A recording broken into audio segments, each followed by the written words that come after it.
Hey guys, and welcome back to another episode of the Renaissance Room podcast. And in today's episode, we are just going to be very briefly talking about something here that I'm working on. I'm working on writing a column. It's been a while. I kind of started Substack, but I think I'm going to go back to Medium just because we have a following there, and then my followers from Medium can check out my work on Substack, which I wasn't really sure which way I wanted to go. Slightly wanted to kind of share a little bit more biblical wisdom, but perhaps we'll be doing this another way. So I'm writing a piece talking about Black women as America's scapegoats and as communal scapegoats for all the issues that we have persisting within our community. Black women are beat into submission, right? By overwhelmingly a majority amount of Black men.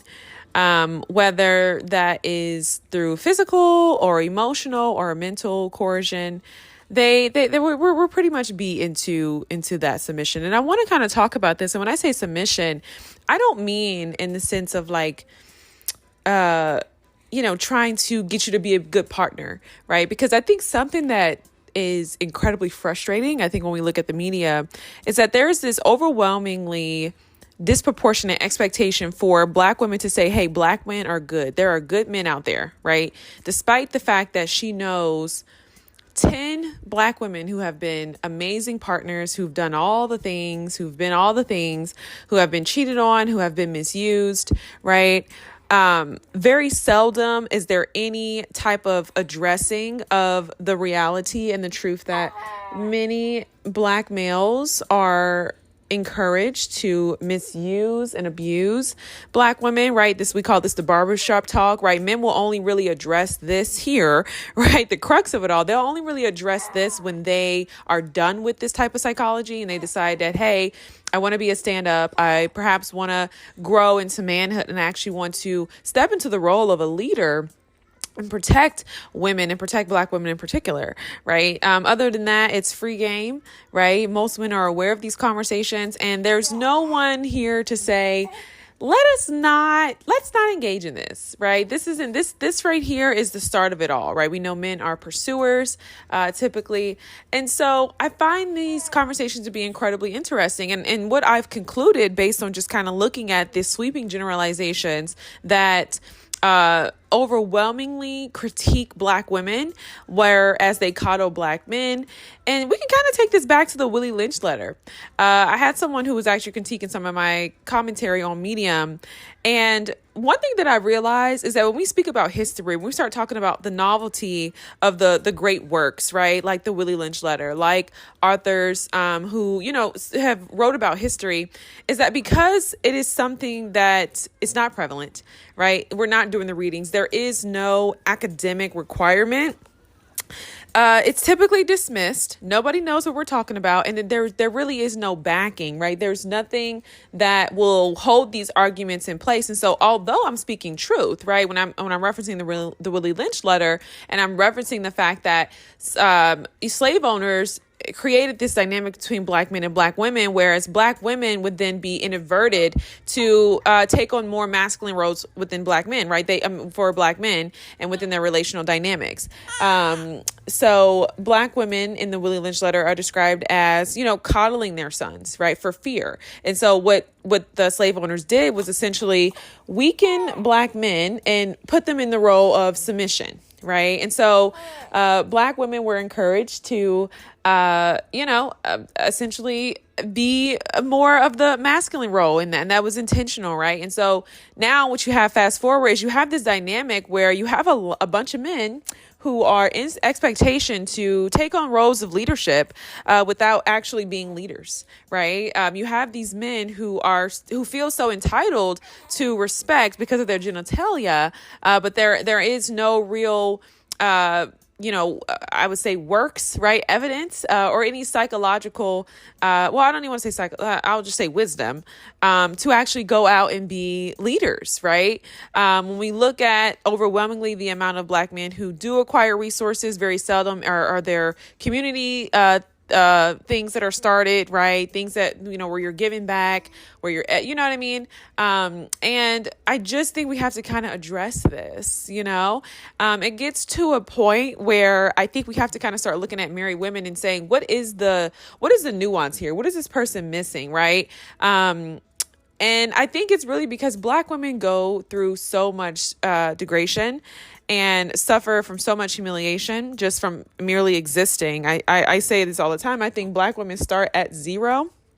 And then they started at -1,000 and they have to work themselves to zero because just socially, we are told everything that we are not, and so you have to work yourself up to kind of get to a certain place.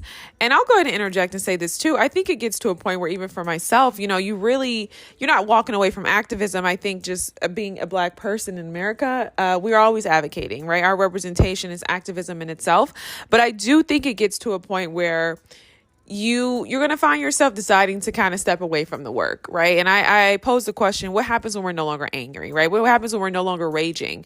Because something that I woke up today, I was watching CBS and I realized that overwhelmingly the reality is that there are a lot of people who just don't try, right? And I'm not saying that they're lazy. I'm not saying that, but I'm saying like generally to be something, to become something, it takes a considerable amount of hard work, persistence, and discipline. And these are things that we do not have. And you can see this within the reckless sexual behavior that takes place within Black males within our community. It's constantly, why do you have multiple baby daddies, right? But why do you have multiple baby mamas, right? And this is not to say tit for tat and pity patty, but it's like if we want to talk about leadership and we want to talk about men being leaders, then we have to kind of acknowledge this reality that, hey, we have a lot of males in our community who are not leaders, right? They're not encouraged to be leaders. And so what you have is this level of entitlement, and it's incredibly undeserved. And that level of entitlement persists in every other aspect of their lives, right? For example, you have men who are entitled to beautiful, successful women, and they have not done that work themselves, right? It's not even a matter of materialism. It's a matter of compatibility, right? It's incredibly difficult to be partnered with someone who's uneducated, point blank, period. Right? You know what I mean? And much of my work, I tell us all, an independent study. But even still, that comes with the level of diligence and discipline that a lot of people don't have, right? And then the argument to that is, well, Black males have ADHD, or Black men or men in general can't sit in attention spans, and all these different things. And it's like, you may be able to attribute some of these stereotypes to systemic racism, but I'm going to be honest, much of this is a psychology that persists within a lot of males, within a lot of people in community. And so now you have educated Black women who enter these communities to give back, to educate these communities, as we've been doing historically. Right. And they are mistreated. They are, you know what I mean? They are dealing with so much at that point to where it's like they're constantly being critiqued. Oh, you think you're this. Oh, you think you're that. You know what I mean? And it's incredibly disheartening. But there's so many layers to this. I just think something that's concerning me is that this it's becoming more socially acceptable to disrespect Black women. Right. It's always kind of been socially acceptable. Right. Malcolm X, we know this. Right. The most disrespected person in America is the Black woman. But it's becoming more socially acceptable. And I'm genuinely concerned for the welfare of women. Right. We have a problem with Black women loving themselves, investing in themselves, no different than any other woman who, wants to feel beautiful. Right. You have a bunch of women who invest in cosmetics, and I'm not saying just, a specific type of surgery or anything like that, but just quite naturally. But all women invest in cosmetics, right? I mean, we live in American society. The standard is the white woman, right? No other race of women can aspire to this level of beauty and femininity. So yes, we are marketed to from the cosmetic industry, right? That does sometimes include, surgical enhancements and things like that. And it's no different for any other woman, right? So when Black women finally gain access to capital, that's what they're going to do. But that's no different than anyone else today, right? We see men who, perhaps never had insurance, right? Coming from nothing, right? Go and invest in cosmetics as well. I mean, you see this with the veneer. So people are going to better themselves as they acquire, as they garner more access to capital. That's just point blank, period. But only Black women are constantly at the forefront of critique, right? Although we are constantly told that we're ugly. right? Nico Giovanni talked about that. You have to, as a Black woman, you have to wake up every day and look in the mirror and say, I'm beautiful, because you wake up and, from the moment that you're a little girl, your hair is too nappy. It is too short. It is too this. It is too straight. It is too curly. It is too big. It is too, it's all these different things. And you have to really work yourself to this place where you're building esteem. And I think what we have today is something that is incredibly remarkable. I mean, you have a group of women who have been so oppressed, okay, and disenfranchised in so many different ways. And I just think there comes a point, you guys. I think there just comes a point where we just have to acknowledge that Black women are the scapegoats. And so only Black women are at the forefront of this critique. And it's concerning, right? Black women are the ones who take care of Black children, right? Overwhelmingly. There are not a lot of single dads. There are not a lot of men who are, working within foster care systems. There's not a lot of men who are out here, really on the front lines caring for Black youth like Black women. And so we have to really recognize the origins of these conversations. And I just think it's time to put it to rest, because it's incredibly exhausting and it's incredibly detrimental. I can't tell you how many times I've walked into a room just as a Black woman, and just because of how I present myself, because I'm not lowly, I'm not, whatever the case may be, I have been just blatantly disrespected by Black men. I will say these communities have been impoverished, right? Just not even just, in regards to material resources, but educationally as well. But, I've been met with that, that ego kind of like thing. And these are coming from men, and so it's sad. But I think the reality is that for so many of us as Black women, we're silenced. We're silenced. Like, the experiences that we have, they're not taken into consideration. Right. And something that I realize is an expectation for so many of us is that we protect Black men. Right. Our first and foremost, our priority is to protect Black men. And I think this is why the conversations around Black women and independence, Black women gaining capital, Black women taking care of themselves, right, like any other, right, like Black men have been doing for years.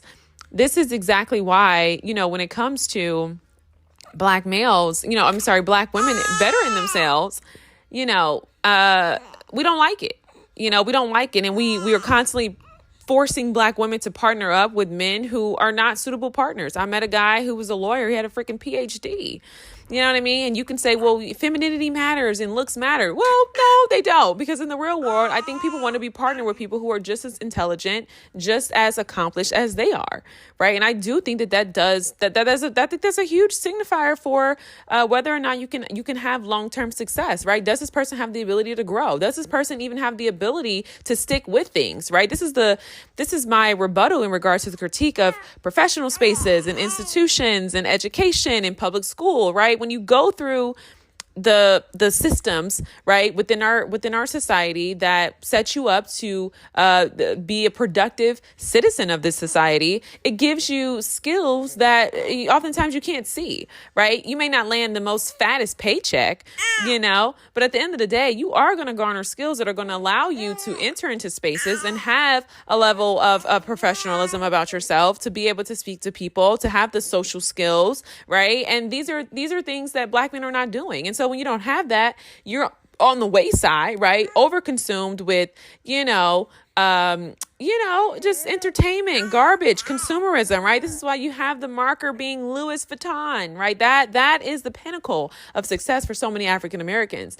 And so, I think that these are conversations we need to have. I know people say that this may be elitist, and maybe it is, but I just think when we want to start talking truth, we got to start getting real about certain things, right? I think the Black women who are married, who then beat up on other Black women, are women who are being beat up on themselves, maybe not physically, but mentally, emotionally, right? You have to understand, as Black women, no matter where you go in the sector of society, whether you decide to be a wife, whether you know what I mean? And I know this is not for every wife, right? Like I said, I do believe that those couples who are educated have greater rewards. And we know that it is even proven statistically, right? Couples who are educated typically stay together more.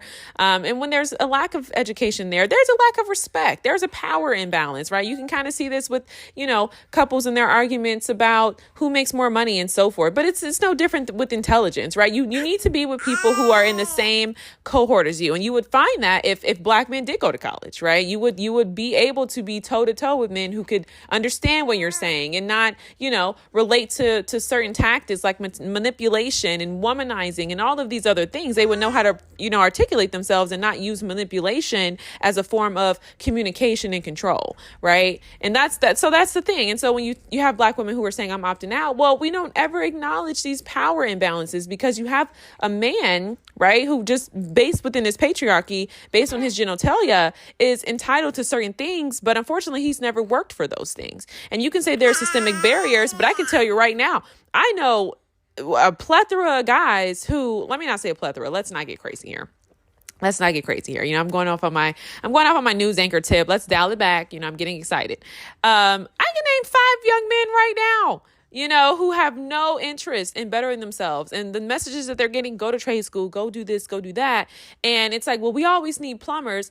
Well, what I'm not understanding is that we're relegating black men to this sphere of a lack of self-actualization, right? And so what happens is that you have black women who are investing in their minds, they're investing in their education, but you have black men who are investing in menial labor, and then they're upset when they're not getting the respect that they deserve. They're upset when they're not looking like, this professional, put together, clean-cut guy that they desire to be, right? They're upset when they can't attract a certain type of woman because of the work that they've chosen to do and where they've decided to relegate themselves within modern society. These are not black women issues. These are conversations and narratives that have been going on for far too long, and too many people not too many people have an understanding of this, right? There's not a sense of well-roundedness, concerning this. And then you also have, like I said, the black women being America's the scapegoat for black communal issues, right? It's at the forefront of everything, right? Our role, our responsibility, and the expectation, right? The silent, non-communicated expectation for black women is that we protect black men at all costs, right? So that means staying in a marriage with someone who's abusive, right? That means staying in a marriage with someone who doesn't have the communicative skills, who's not willing to invest in themselves, holding them up, holding them down, carrying them, right? We know that this has been the narrative, right? It's the ride or die. It is the hold me down, right? You look at successful, smart women, you look at amazing women, good mothers, things like that. These attributes do not matter when you are in the black body, right? So I just think that we need to start having conversations about truth. Let's leave statistics alone. Let's leave the ignorant podcast with people who don't read books, who don't even need to be on here talking. They ain't talking about nothing. Let's leave all of that alone and let's focus on the reality. Let's look at our reality, right? Your Aunt Pam right now was a good woman to that man, Charles. She went and got another one and the same thing happened. There's been infidelity. There's been disrespect, right? And so you're going to sit up here, you're going to get online and you're going to sit here and argue down the reality, right? As a young boy, you sat up in that barbershop and you heard them give you the gameplay on how to psychologically manipulate, how to twist the emotions of black women, how to take them all down, have as many as you can, have fun, with this lewd behavior, right? And you're going to sit up here and critique black single mothers, right? What are we talking about?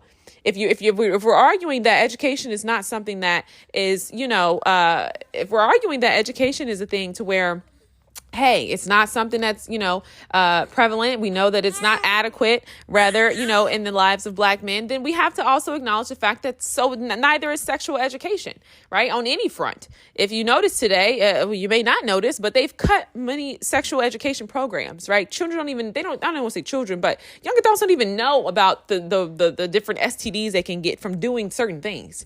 You know what I mean? So what are we talking about? You start talking about black women and this lewd behavior, but yet you sit and you indulge in porn, you know what I mean? Which that's an industry for a lot of women that are not black. You know what I mean? Caucasian women. What are we talking about? And so I just think that we're constantly pigeonholing black women. We're constantly pigeonholing black women because the reality is that we need a scapegoat. Right. We have to give an account for the lack of work that has been done in regards to black males and their economic standing. Like I said, I know too many black males who have wasted so much time, so much of their lives undisciplined, without any structure, right? Making babies, living life, spending money here very frivolously, courting a lot of different women, right? And there's no discipline there. right? They're not in school. They're not doing the things. They're not, working on a career, consistently, tediously through the hard time, right? And the men that do, yeah, those men are top earners, and absolutely they're highly desirable because they're disciplined, right? I think people who can really stay in a relationship and make it work are people who are disciplined, people who know how to stick with something when it's boring. And I do think, just based on a profile of a person, you can absolutely judge that by a person's profession. What has this person been doing for these last few years? And that goes back, that goes both ways. Right. And so my point that I referenced, about the PhD candidate, it's like, here's the reality. That goes on both ends, right? Nobody wants someone just because they're a male, and nobody wants a woman just because she's beautiful. So there you have it. We got to wrap up these conversations. I think that this is long-winded. I know there's a lot of nuance here, but the reality is that Black women are scapegoats. Yeah, absolutely. Black women are scapegoats. And I just think it's time that we acknowledge this. No other race of women are dealing with this. I can understand why so many Black women content creators and the things we see online, because that's what most people are referencing when they start talking about Black women and consumerism and how Black women are this with the wigs and the weaves. They're talking about things they see online, right? It's no wonder to me why Black women are shifting into a space of their own versions of femininity, and that looks like beauty, that looks like consumerism if they have the means to do so, right? I completely understand it, because the work of activism is tiresome when you're in the community of people who are constantly beating you down. I mean, Jesus Christ. You know what I mean? And overwhelmingly, there's conversations about, well, Black women do this to Black men, but overwhelmingly, no. Most Black women, even if they've been drugged through the mud, you know what I mean, by 15 men, all of different spaces in society and different economic levels, different educational levels, they still will sit here and tell you that there are great men out there. You know what I mean? So we have to acknowledge this and put an end to this, because this conversation is becoming way too prevalent. It's being promoted, in such a widespread. It's giving leeway for other races of women to disrespect Black women. It's not okay. If you don't want to protect Black women, you don't see them as women, you see them as whatever else, that's completely fine. But we do have to acknowledge, if we're going to acknowledge, gender and what our entitlements are, at the end of the day, Black women are women. They're women. And it's interesting because prior to even, well, no, I can't even say that. This has been something that's been long gone. So I'm winded. I'm here with my, I'm winded. I'm going to go ahead and wrap up. Hope you got something from this. Thanks for listening. I know this was a bit audio again. Y'all know the vibe.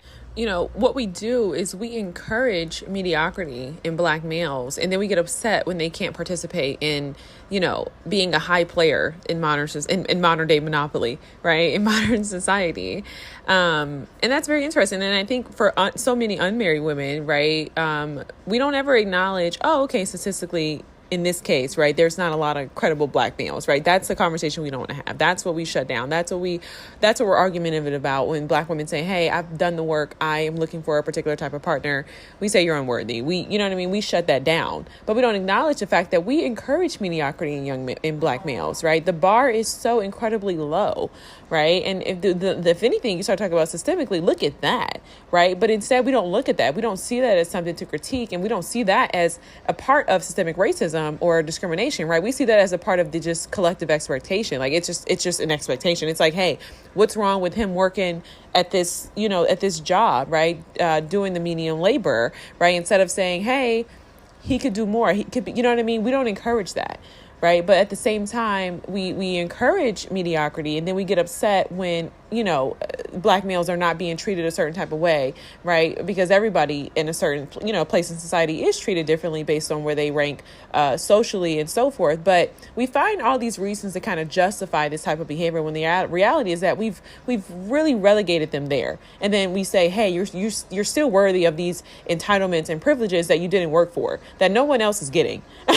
You see what I'm saying? And so you breed this culture of entitlement. And when that entitlement is not fulfilled, right, you have this sense of perpetual and overwhelmingly persistent psychology of like boyhood, right? And so you never really matriculate into becoming a man and owning responsibility for your behaviors and your actions and things like that. It doesn't happen, right? The male role models, those who are affluent and so forth, they take the time to engage in boyhood, right? The ones who do engage in manhood, those resources are underutilized. You can even see this within mental health space. We talk about Black men in mental health crisis. There are Black males who created organizations, and these organizations and the resources are highly underutilized. So I just think that we have to acknowledge, again, like I said, Black women are the scapegoats for a lot of communal issues that have nothing to do with Black women, right? And as I mentioned before, just unmarried women looking to get inside this club, and it's because they've been beat up on their entire lives, right? Single mothers have been beat up on their entire lives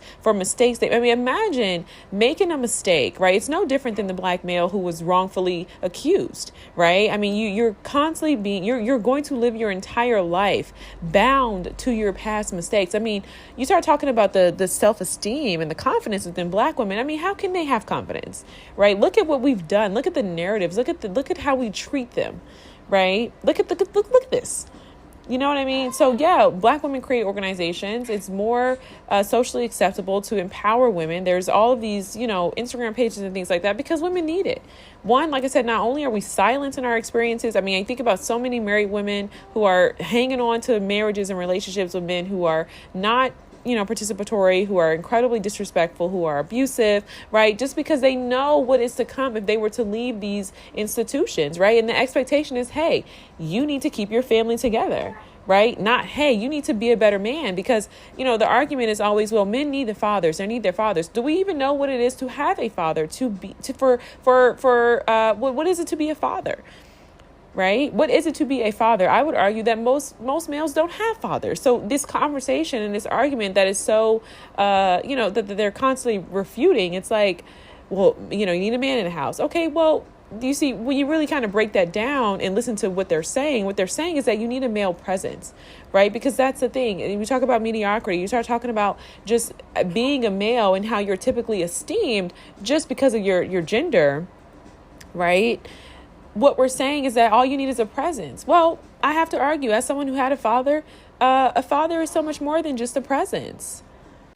And so being a father is more than just the presence, right? But that's what these women are saying. And then I think, for, like I said, the women who are in the institution of marriage, oftentimes who are within these institutions, beating up on other Black women, blaming them for, constantly pushing this narrative, are one, either too naive to be speaking to the masses, right? They don't have the wisdom, they don't have the knowledge, they don't have the nuance and to have compassion for the complexities of life, right? So this is someone who clearly we should not be listening to, right? This is someone who does not need a platform, right?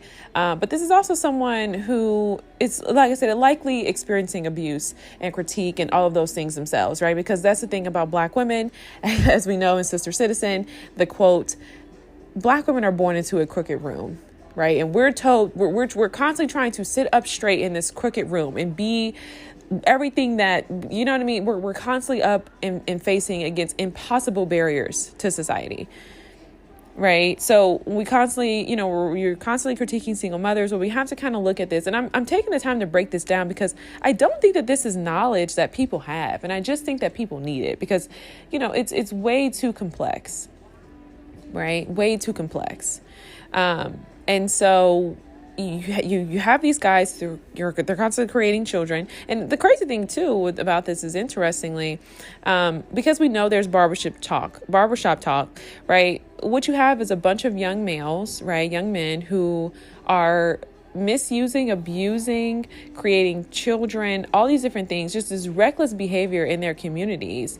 And then the backlash is on women. So it's persistent, right? It never really stops. I think when we could talk about, critiquing rap culture and representation today, as much as it is promiscuous and all of these things, and we can critique that. We can critique the behavior. I think the reality is that, for a lot of these women, it's just taking back the power. It's saying, hey, you're going to see me as, this object. Anyway, I'm going to do this on my own terms, and I'm not saying whether or not that's right or wrong. I'm not here to argue about morality. I'm just saying that that's typically the premise of a lot of what we see today. And the reality is that, unfortunately, right, because of the mediocrity, because of what is encouraged for Black males, the realities is that you can't typically you can't appeal to the black male psyche, right? Typically you're having to appeal to his genitalia, right? To his sexuality. And that's typically where you have all of this continuous procreation without any real sustainability, right? No real relationships, built on any type of foundation. And because again, that's not critiqued, right? Because those are the conversations that are not being had, because it is so normalized for black men to be baby daddies, right? Because they're told, hey, to be a father just means I have to just have a presence and a genitalia, right? Not, hey, I need to have the wisdom to raise these children, to be productive citizens in society, to have a bright future, to provide them with guidance, right? And all the ins and outs of the things I've learned and experiences I've acquired, right? Instead, it's a matter of, no, you are enough. You are a father. You're a father biologically, and you're a father because you of your presence, right? And so this is the reality. This low expectation is the thing that is quite literally the catalyst for so many communal issues. But again, back to the foundations, like I said, the Willie Lynch letter, great book. It's only like, I don't even know, less than 100 pages. Check it out. What other historical context can you really kind of provide to give leeway, or rather an explanation for this type of behavior, right? I mean, it just doesn't make any sense. Here we are, just women carrying so much, right? Carrying so much, expected to quite literally do the impossible, with so little resources, right? It's commendable when black women, take sugar and bake a cake. You know what I mean? Essentially. And so it's like, at times it's commendable, but when it's really on the forefront, especially in regards to child rearing, especially in regards to just kind of holding up black males within this community, there's no acknowledgement for that. And I just think that what women are saying today when they say, hey, we don't need men, they're saying, let's revise what it is to have the American dream. Let's revise what family looks like, right? Let's take care of our, you know what I mean? Like, let's make some revisions, right? Because clearly this is a club that we cannot get in, even if we tried, even if we contort ourselves, even if we rush into, biblical aspects of femininity, even if we adopt any other, any type of cycle, like we sit on these podcasts, we let these men berate us and rate us from levels 1 to 10. Like, we will never really fit into the mold, right? It's literally, hey, do or don't, And so women are saying, hey, let's focus on what it is to live a healthy life, right? What it is to live a good life, what it is to give a quality life and environment to my children. I mean, quite naturally, as a mother, you're not going to be able to give your child everything, right? It's no different than you being a father or just any person, right? Not even just black communal issues, just in general, right? Like, you're not going to be able to give your kid everything, but there are some things you are going to be able to give them that are long lasting, right? And I just think that self-esteem is something that should be preserved, for our children. It's this right here, again, that leads to the mediocrity. And it's incredibly difficult to build, right? I think this is why you also have a lot of people who just simply don't try. Like I said in the beginning of this episode, I'm not saying anybody's lazy. I'm just saying people just don't try. And how can they? Right? If you berate the mother of children, right? She's the rock, as we all know, right? You want to talk about Big Mama. Like I said, it's commendable at sometimes, right? It's commendable when it's commendable when it's the coddling of the black male. It's not commendable when it's coddling black children. It's not commendable when it is something that is nourishing black women in sisterhood and communities. It's not commendable then, right? Our nurturance is not commendable, but it's only commendable when it's in the institution of marriage and when it's benefiting black males through the persistent protection of black males, the persistent advocacy of black males who just genuinely aren't trying. Period. I won't, like I said, we're not making any generalizations, although it sounds like I am. I guess for simplification, it sounds like I'm speaking in generalities, but I'm not. Right. I think about the black male that I knew who, was considering going to get his master's, and he was doing great for himself. He kind of caught up in the black tax, right? Got a lot of family members. He was a college graduate, working in a pretty, I would say, he had a great ROI given the field that he decided to go in. Right. However, it's got the black tax, right? It's got communal things, people weighing on him. He's trying to take care of everybody in the community, right? He's considering his master's program, but yet at the same time, he's so caught up in the high life, right? He's listening to these other black males who look like him, right? He's in this industry. He's the only black male in this industry. Why? Well, because everyone else is doing other things. Everyone else is chasing the fast life. Everyone else is pursuing entertainment and want to be a rapper and, this overnight entrepreneur, right? No practicality, right? And so his role models are over there on the other side of the fence, right? So he's torn between two worlds, right? What does this look like? Do I negate my blackness? What is it to be a black man and to be in this predominantly white male industry? You know what I mean? Here I am trying to better myself. These males are role models. You know what I mean? These males are, X, Y, and Z, right? They're handling their business. I'm wanting a little bit of this. I see this exposure. I see the stability, right? But at the same time, I'm a black man. There's discrimination. There's all these different things. But where are my brothers? Where's my brotherhood? Right? They're not in the industry. Why are they not in the industry? Because they're not trying to be in the industry. Right. And so he's looking at himself like, hey, I don't know if I should go get my master's and continue my education. I'm encouraging it. But of course, he's looking at me like, hey, y'all know how y'all do. I sit on here all day and I create these podcasts and I do this work because knowledge is powerful. It's everything. You know what I mean? Wisdom. I'm sharing the things. Black women have been doing it for years. We've been the teachers of this community. However, we're never heard. We're silenced. One, because we're women, but because we're black. Nobody's listening to us. It's like I'm yelling into the void. And it's because he knows that communally education is discouraged, right? And it's a whole different thing to be a black nerd, to be a black educated male or woman. There's going to be a lot of critique from those within your community because education is scarce, and it's going to breed insecurity. Right? You're accomplished, you're intelligent, you're able to go onward and upward in modern society, right? You can create a living for yourself, you should sustain, right? You're not bound to the stereotypical construct of like black life, which again, that expectation is poverty, right? And so here he is caught between two worlds.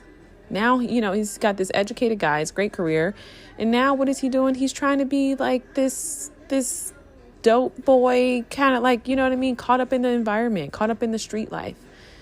You know what I mean? And those are real challenges. But I would say, if anything, those are the pressures. The pressures come from the community.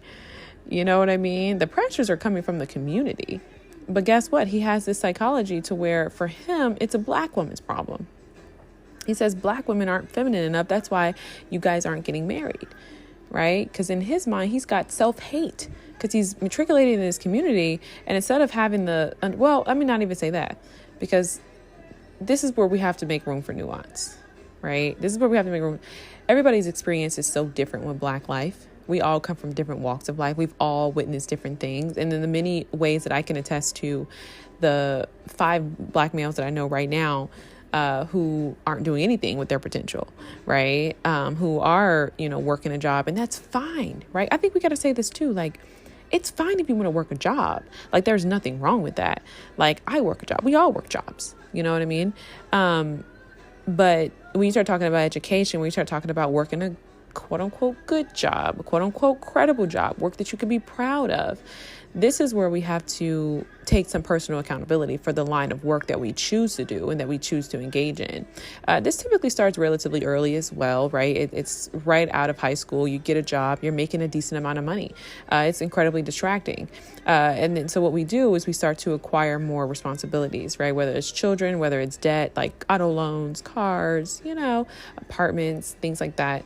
And so then it becomes incredibly difficult to go to school. So again, in that case, if you would kind of talk about just the lack of resources, the instability in regards to home ownership, perhaps that could be systemic racism in regards to black men going to college, but I'm not really sure if that would really constitute that. But yeah, so those are just a few things. Those are my thoughts. I mean, I can go on and on about this. Like I said, we got to leave room for nuance. The individual that I spoke about, very peculiar situation. If you're dealing with, parents who, of either sex, right, who aren't the best, who may use you, who may have certain type of expectations of you, that's going to bring a sense of nuance as well. And so there's a lot of context there, but I just think that's the reality. But at the end of the day, this individual is doing very well for himself. And, as a black man, he doesn't make excuses, right? He doesn't make excuses. He's very much aware of where he's come from. And I think he would be a great role model for young black boys. And I think he's done some of that work. But I don't think it's anything that's like on the front lines as far as like, you know what I mean? But he's done a little bit of that giving back, and he's mentored a few young boys. But this is someone who doesn't make excuses for himself. This is someone who took advantage of opportunities, who takes advantage of opportunities, and who takes initiative in his life to go after the things that he desires, right? He's not sitting here feeling like he should be entitled to a certain type of life that he's not willing to work for, right? And I think that is the boy crisis, right? That is the loneliness epidemic. It's not a matter of like a lack of opportunities. It's men aren't trying, period. Because when they do try, people are doing things. People are getting jobs. We're not, you're seeing people in regards to representation, right? And so this is why, too, it's always so important to tap in with your reality. Like today, we're living in a society where people are so focused online that they no longer do the work in person. Like, what are you doing in your real life? Because that's what matters, right? This online thing, hey, I talk about it a lot. At times I get moments of inspiration. I'm like, man, I know this could possibly be something. But at the end of the day, man, this is a hobby. You know what I mean? This is a hobby. This isn't something that I've invested in. I'm not even sure if I'm I don't have the skills, right? This is a hobby. We're growing, we're learning, we're gaining skills of articulation and how to express ourselves and all those different things, right? I love learning. I'm stretching my mind. This is the intellectually stimulating hobby. You see what I'm saying? And so I just think, like I said, when we make certain choices, we can't be upset with the outcomes that we get in life. I had this moment when I realized I chose to pursue a certain career path. That career path led me to a dead end, right? My friends at the time were doing great. They were doing great. You know what I mean? I'm talking, hey, GLE, you know what I mean? Pulling up, you know what I mean? But those were the choices that I made, right? So I can't sit here and be like down and out and on the internet arguing with people, you know what I mean, who are doing better than me. So I think at the end of the day, if I can go ahead and wrap up and close, because I think I'm ending near with my thoughts here. And this has been a pretty long episode, I would say, but I would say that it's been meaty. But if I had to wrap up, I think at the end of the day, it really comes down to jealousy and lack of personal accomplishment, right? Because at the end of the day, you're looking for someone to blame. And the truth is that you made certain choices that have led you to where you are. And instead of owning that, revising that, working around that, and really coming to the table to have a conversation about the experiences you've had in regards to, discrimination, advocating for your people while you're in position, right? Using that as a means to share your voice. You didn't even get on the road. You didn't even try. You know what I mean? You didn't even try. And that's the reality. That is the reality, right? Because here's the thing. If you do try and you get knocked down, you keep trying. And that's what every successful person will tell you. Like, I hate to come on here and flip this to the whole motivational speech thing, but like, that's just the truth, right? And see, I think this is where you start talking about like a lack of education. And because at the end of the day, you have to know that like, everybody has their setbacks. Everybody has stuff that they've, you know what I mean? It's just most Black people are discriminated against in a lot of industries, but some are not. Some people work towards that. You get to a point where you're so good at what you do. It's like, hey, listen, you can say what you want about me, but you're not gonna say it to my face. You're not gonna be in here with the microaggressions, and you're gonna respect me because my work is respectable. You see what I'm saying? I take pride in what I do. I'm good at what I do. I got the skill set to do what I do and do it well. You see what I'm saying? So I just think that and then you have to understand that the work of activism, that's just America. Like we're never gonna get past systemic racism. Like that's talking about a system. We're talking about an institution here that has been built, founded, and sustained on white supremacy. So what you're gonna do is you're gonna join the work to fight like the rest of us, and that's gonna be, that's persistent. You know what I mean? Black people have to be persistent in that fight. So you understand, like, what are we talking about? We start to unravel some of this. We got to start to unravel some of this. What are we talking about? Right? What's the premise now? Comment below. What is the premise now? What is the argument now about the lack of accomplishment?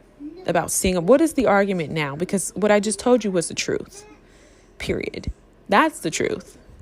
Right? Making it happen in spite of. right? And that's what you're jealous of. You're jealous of people who are out here who have way harder situations than you, and in much worse and tiresome, you know what I mean? And all encompassing, I don't want to say encompassing, but consuming, right, circumstances than you, making it happen. And you're upset because you're not making it happen. You're upset because you're watching people who are constantly doing more with less. And that's a problem in you because you don't know how to do more with less. And so it goes back to an education piece. This is exactly why you have to get on a path and stay on the path. Build the skills.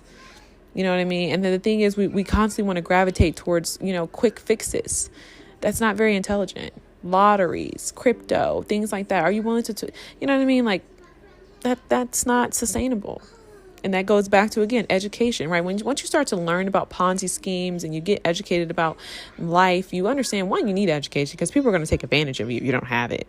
Obviously, this is how a lot of people, again, are, a lot of men are getting into these get rich quick kind of like things. Grant Cardone, what was the other one? Robert Kiyosaki, right? Like, you're getting scammed and now you're discouraged. It's all this hype, all this bravado, when the reality is that you have to put in the work.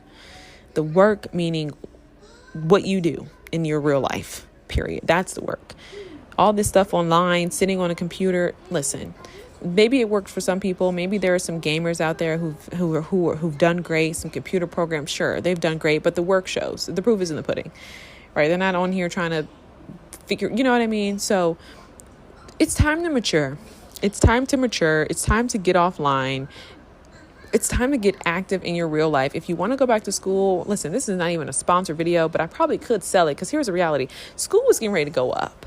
Yeah, that tuition, if you're looking at it now, you're contemplating that $12,000, that $20,000, whatever, $30,000. Listen, in the next 3 to 5 years, it's going to be $60,000. So the price is going up. Get it while it's hot, okay? You don't want to be on the outside because it's getting ugly out here. The line is getting so thick between the have and the have-nots. If you have time, if you are able-bodied, you have the time, you have the potential, invest in yourself. Because it's going to come a point in time where now you're really going to have an excuse. You're really going to have an excuse here shortly because it's going to get so bad that you're not even going to be able to invest in yourself. It's going to be so incredibly expensive, so incredibly, the barriers to entries are going to be very, very high, right? We've seen this with the PPP loans, right? Biden administration issued SBA business loans to small Black business owners. And they even had a clause in there that included men with felons, right? How many Black men were able to start businesses off of that? We've seen that. We've seen the rise and the boom of that. Come on now, and then what happened? Boom, crash, no more money, nothing. You get nothing. Here's the increase in taxes. Here's the X, Y, and Z. Now we're dealing with terrorists. Come on, look at the economy. It's a constant upward and then downward flow. And that goes across all marketing channels. That goes across everything in our society that would be a potential investment. And it's no different than your education. So I'm going to close here. I honestly felt like a bit of a brainiac and very smart with that last piece, because it's true. That is how economics work. And that was very general. That was based on my very general understanding, very basic understanding of economics. But I feel pretty proud just articulating that. So this podcast was all over the place. I know you heard my child in the background. Hey, I'm making it happen. Peace.